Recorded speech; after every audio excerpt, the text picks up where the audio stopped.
Ada banyak alasan mengapa seorang narsisis mengakhiri hubungan dan mencampakkan pasangannya. Yang jelas ini memang sudah sifat bawaan dari seseorang dengan NPD. Mereka itu nggak mungkin bisa mempertahankan hubungan jangka panjang yang stabil dan sehat. Dan mereka itu sebenarnya juga sadar kalau hubungan mereka itu nggak akan bertahan lama. Ada tenggat waktu, ada kadaluarsanya. Mereka akan mencampakkan pasangannya sebagai cara untuk memegang kendali dan mengakhiri hubungan sesuai keinginan mereka. Kalian bukan lagi suplai yang mereka inginkan. Kalian gak lagi mengagumi dan memuja mereka setiap saat, seperti yang mereka mau. Kalian mulai punya kesibukan lain yang membuat mereka merasa diabaikan. Kalian punya pekerjaan, usaha, anak, orang tua yang juga butuh perhatian. Berhubungan sama kalian juga terasa makin membosankan. Dalam pikirannya, apa sih gitu-gitu doang? Ya udah, gue tidur aja kayak gedebok pisang. Biar dia nyaho, ngemis-ngemis kemesraan.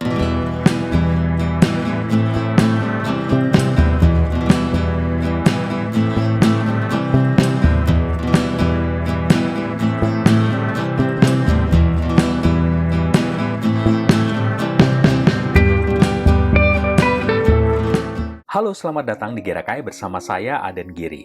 Buat yang belum, ayo dong di-subscribe. Yang butuh konsultasi juga bisa email ke chat.gerakai@gmail.com untuk penjadwalan.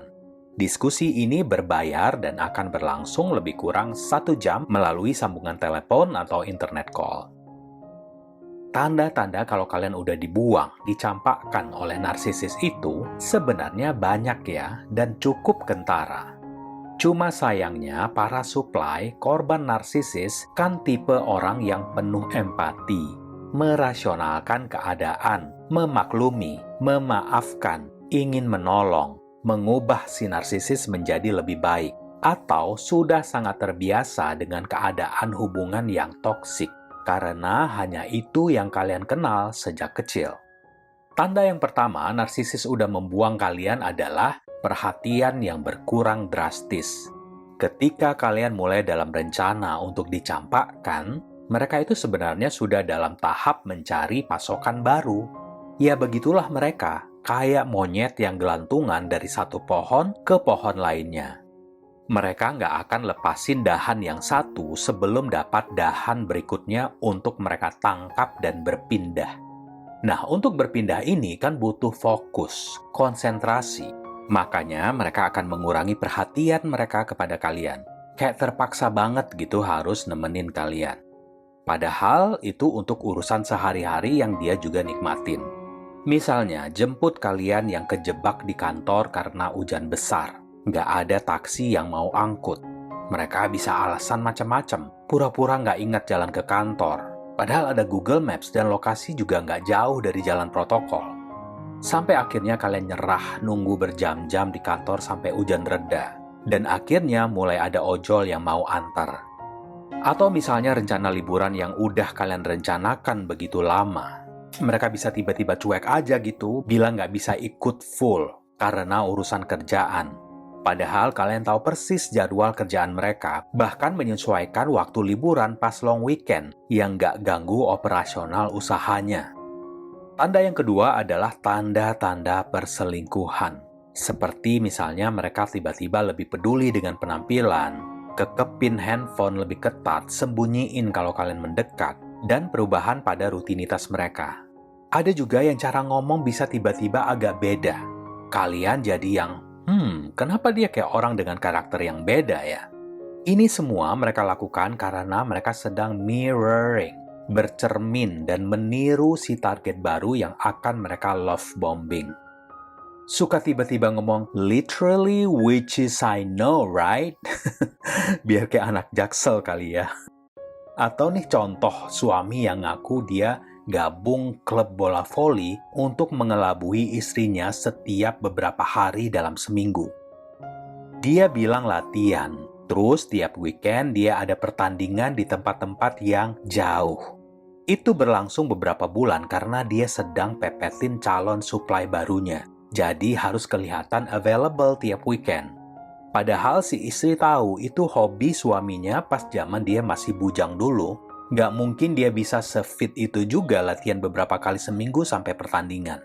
Dia malah minta duit untuk beliin bola buat klub voli barunya itu sebagai tanda pertemanan baru gabung klub. Yang sebenarnya adalah untuk kencan lah ya. Mereka berbohong secara terang-terangan sehingga akan memicu disonansi kognitif bagi kalian. Jika kalian merasa sangat kebingungan, kemungkinan besar si narsisis memang berbohong dan menggaslight kalian. Selain itu, mereka juga mulai bicara tentang dirinya sendiri, muji-muji diri. Dalam contoh si suami yang hobi main voli tadi, dia bilang ke istrinya kalau dia itu masih keren mainnya. Orang-orang muji kekuatannya masih kayak anak muda. Banyak penonton cewek-cewek yang suka sama dia.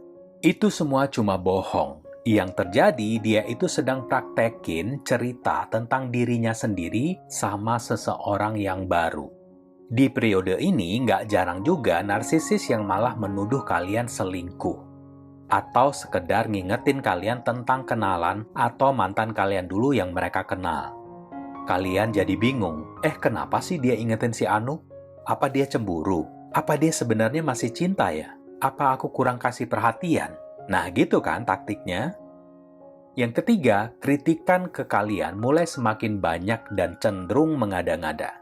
Kalian kurang resik bersihin rumah, kalian punya mulut besar, betis kayak Tales Bogor, atau seharusnya aku dulu nikah sama temen kamu, dan lain sebagainya. Hal-hal yang kalian gak nyangka akan keluar dari mulutnya setelah sekian lama. Awalnya kalian kira bercanda, tapi kok selalu diulang dan kayaknya dia serius. Makanan yang kalian beli atau restoran yang kalian ajak dine out nggak pernah sesuai sama seleranya. Padahal kalian tahu mereka sebelum kenal sama kalian juga bukan seseorang dengan penghasilan mencukupi untuk membeli makanan seperti yang kalian beli. Kok sekarang ngelunjak ya? Ujung-ujungnya kalian jadi baper, sensi sendiri, dan gak jarang terjebak dalam permainan ini. Dan menjadi negatif juga membalas kritikan menyakitkan mereka dengan gak kalah sengit. Tapi kalian ngerasa gak enak, gak bener ini. Kok jadi kayak anak SD ya ngata-ngatain yang gak seharusnya menjadi kebiasaan pasangan yang dewasa. Semua ini mereka lakukan untuk menjatuhkan harga diri dan martabat kalian. Yang keempat, mendiamkan dan meninggalkan kalian. Nah, makin sering nih mereka ninggalin atau mendiamkan kalian tanpa penjelasan. Silent treatment adalah metode paling kejam yang dapat mereka gunakan.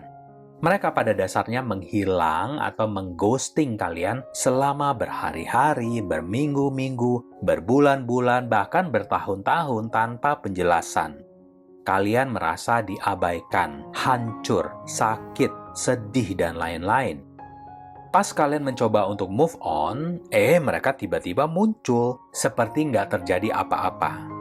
Dengan teknik ini, mereka akan melarikan diri dari tanggung jawab atas tindakan mereka. Mereka juga semacam ngasih kode ke kalian, kalau kamu berani-beraninya nantangin saya, ngebongkar kedok saya, kebohongan, manipulasi, saya akan hukum kamu. Saya akan ninggalin dan diemin kamu. Karena kamu nggak pantas dapat penjelasan dari saya. Ini adalah taktik mereka untuk melatih kalian menjadi harap-harap cemas. Sampai akhirnya menyerah dan menghubungi mereka. Malah sampai minta maaf, ngasih apa yang bisa menenangkan dan menyenangkan mereka.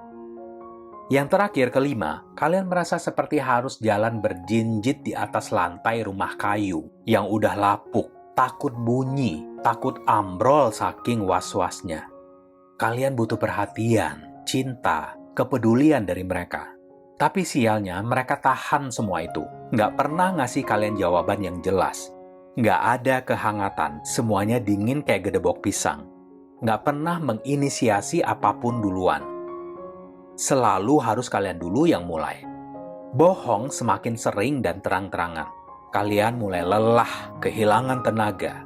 Nggak tahu lagi apa yang diharapkan dari hubungan kalian. Kalian pengen pengakhiran, closure, tapi kemudian mereka sekali-kali ngasih remah roti untuk kalian cicipi. Jadi itu ya teman-teman, pertanda kalau kalian sebenarnya sudah dibuang, dicampakkan oleh narsisis. Buka mata kalian, lihat kebenaran yang ada. Ketika kalian selalu was-was, kebingungan, gak bisa berpikir jernih, tenggelam dalam depresi, dilecehkan secara terang-terangan, dan bahkan tercetus ide untuk bundir. Ketika kalian tahu bahwa kebohongan-kebohongan mereka itu udah menjadi rahasia umum, cuma kalian sendiri yang gak tahu, yang gak mau terima. Narsisis sebenarnya udah terang-terangan benci sama kalian, tapi nggak mau lepasin kalian karena dia dalam persiapan mendapat suplai yang baru.